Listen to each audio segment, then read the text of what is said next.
नमस्कार। हर कहानी कुछ कहती है। आज की कहानी क्या कहती है तो चलिए सुनते हैं। कहानी कुम्हार का गधा। एक कुम्हार के पास एक गधा था।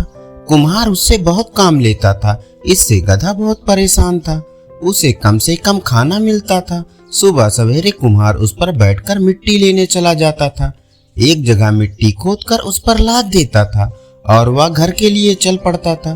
कुछ दिन बाद बरसात शुरू हो गई। कुम्हार ने अपनी पत्नी से कहा, बरसात शुरू हो गई है, ना तो अब मिट्टी मिलेगी ना अब बर्तन सूखेंगे। अब इस गधे का क्या करें? 4 महीने तक इसे खिलाना मेरे बस की बात नहीं। कुम्हार की पत्नी ने कहा, आप चिंता क्यों करते हो? आप गांव के बाजार में जाकर खड़े हो जाओ। बाजार में व्यापारी आते हैं, उन्हें सामान ढोने के लिए खच्चर की जरूरत होती है। आप इसे ले जाकर इससे बोझा उठवाइए। इससे पैसे भी मिलेंगे और इसके खाने की चिंता भी नहीं करनी पड़ेगी। कुम्हार अगले दिन बाजार में पहुंच जाता है। वहां से वह बोझा तय करके गधे पर रख देता है। खाली समय में गधा अन्य गधों के साथ खड़ा रहता था। गधा दूसरे गधा से कहता, भाई तुम्हारा मालिक भी क्या ऐसा ही करता है? मेरा तो बहुत मेहनत करवाता है।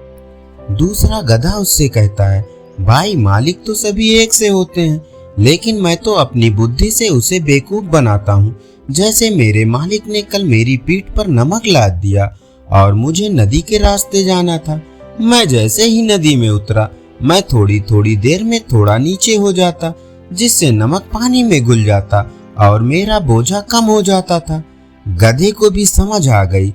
उसके मालिक ने अगले दिन उसकी पीठ पर कपड़ों के गट्ठर लाद दिए। गधा जैसे ही नदी में गया, उसे दूसरे गधे की बात याद आ गई। वह बार बार नीचे बैठने लगा, लेकिन यह क्या, जैसे ही वह नीचे बैठकर उठा, उसका गट्ठर और भारी हो गया। कपड़े पानी में भीग गए और कपड़ों में पानी भर जाने के कारण वे और भारी हो गए। गीले कपड़े देखकर कुम्हार को गुस्सा आया। उसने गधे को और मारा। इस तरह गधा बहुत परेशान हो गया। अगले दिन उसने दूसरे गधे को सारी बात बताई। यह सुनकर वह हंसने लगा। उसने कहा, तू गधा होने के साथ साथ मूर्ख भी है। यह सुनकर गधे को बहुत बुरा लगा। उसने सोचा, इसकी बातों में आकर पिटाई भी हुई और ज्यादा बोझ भी लादना पड़ा। इससे तो अच्छा था ईमानदारी से ही काम करता। धन्यवाद।